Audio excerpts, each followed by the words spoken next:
पहिल्यांदा इडली बनवताना अनेकींच्या हातून काही चुका होण्याची शक्यता असते, कारण इडली बनवणं अतिशय सोपं आहे असं आपल्याला वाटतं. मात्र इडली बनवताना सर्वात महत्त्वाचं असतं ते म्हणजे इडलीचं बॅटर. मैत्रिणींनो, व्हिडिओ दाखवल्याप्रमाणे सॉफ्ट आणि स्पॉन्जी अशी इडली कसं बनवायचं हे आपण आजच्या व्हिडिओमध्ये पाहणार आहोत.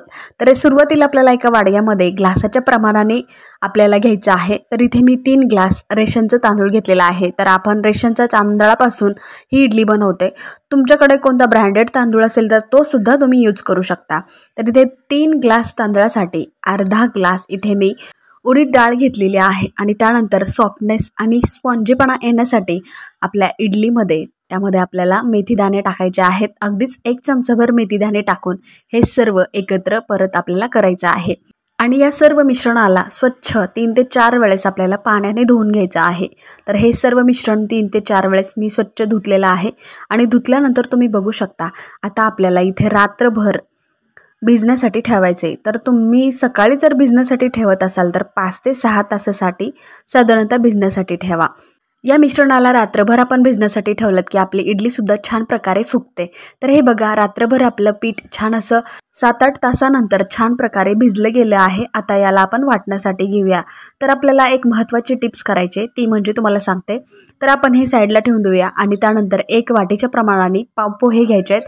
आपण जे रेग्युलर पोहे बनवतो तर तेच पोहे वापरायचे आहेत आणि याला भिजण्यासाठी ठेवायचे. जोवर आपण बाकीचं मिश्रण वाटून घेतोय तोपर्यंत आपल्याला हे पोहे भिजण्यासाठी ठेवायचे आहेत. तर त्यामध्ये आपल्याला सुरुवातीला धुवून घ्यायचे स्वच्छ पाण्याने आणि त्यानंतर थोडंसं पाणी ॲड करून भिजण्यासाठी ठेवायचे. तर हे भिजण्यासाठी ठेवतोय तोपर्यंत आपण आता हे पुढचं मिश्रण वाटून घेऊयात. तर इथे मी इडलीचं मिश्रण वाटण्यासाठी मिक्सरच्या छोट्या भांड्याचाच वापर करते, कारण यामध्ये अगदी बारीक आणि दाटसर असं आपल्याला मिश्रण वाटता येतं आणि छान प्रकारे आपली इडलीसुद्धा होते. तर हे बघा, आपल्याला 2 ते 3 स्टेपनी हे बॅटर वाटायचं आहे आणि एका भांड्यामध्ये काढून घ्यायचं आहे. तर जवळजवळ मी सगळं वाटण इथे वाटून घेतलेलं आहे. आणि हे वाटून झाल्यानंतर आपल्याला याला भिजण्यासाठी साईडला ठेवून द्यायचं आहे. तर हे साईडला ठेवून दिल्यानंतर आपण जे पोहे भिजत घातले होते ते पोहेसुद्धा आपले भिजून झालेले आहेत.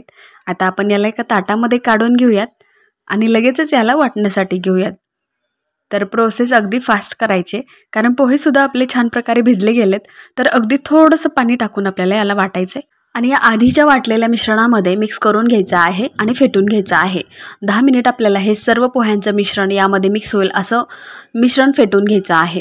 तर मैत्रिणींनो, तुम्हाला छान अशी मी टिप्स सांगणार आहे. तुमचं पीठ 100% तुम्ही भिजत जरी ठेवलं आहे त्या भांड्याच्या पूर्ण खाली इतपत आपलं पीठ भिजणार आहे.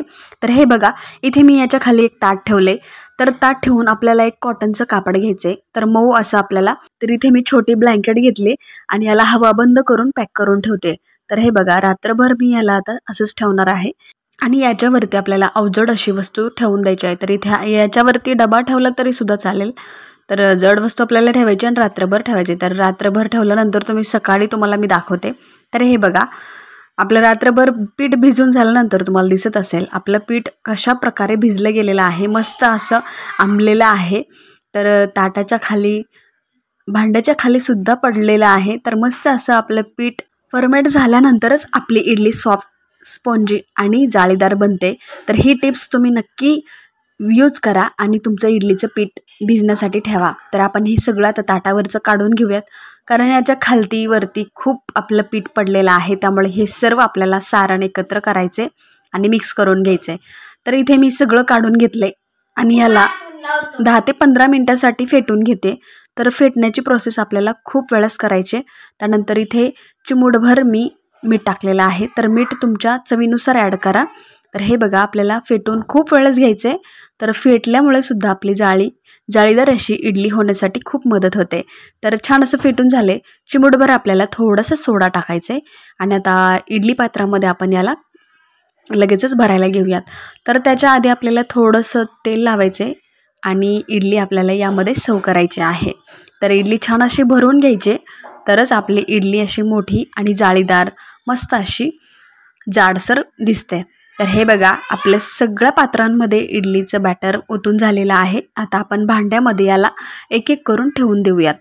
तर सुरुवातीलाच मी इडली पात्रामध्ये पाणी ओतलं होतं खालच्या तळाला आणि 5 मिनिटं गरम करून घेऊन इडलीचे सर्व पात्र एका पाठोपाठ आपल्याला ठेवून द्यायचं आहे. 15 ते 20 मिनिटासाठी आपल्याला गॅस ऑन करून इडली पात्रामध्ये ठेवून द्यायचा आहे। तर 15 ते 20 मिनिटं झाल्यानंतर तुम्हाला मी दाखवते सुद्धा।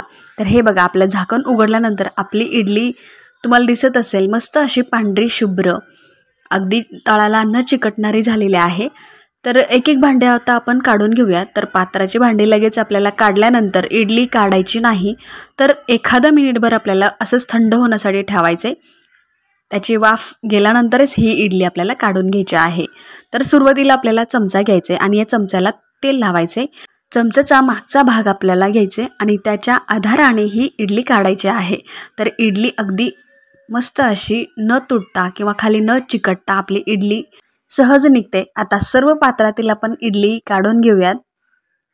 मैत्रिणींनो, इडलीचं बॅटर जोपर्यंत आपलं तयार होण्याची प्रोसेस प्रमाण किंवा ते तयार करण्याची प्रोसेस चुकली ना, तर इडली स्पॉन्जी न होता चिकट होते, त्या इडलीवरती पाणी साचतं आणि कडकसुद्धा होते। यासाठी इडली बनवण्याची कृती आणि टिप्स आपल्याला माहीत असणं खूप आवश्यक आहे। त्यामुळे मी सांगितलेल्या सर्व टिप्स तुम्ही नक्की फॉलो करा, तुमचीसुद्धा इडली स्पॉन्जी, सॉफ्ट आणि जाळीदार बनते।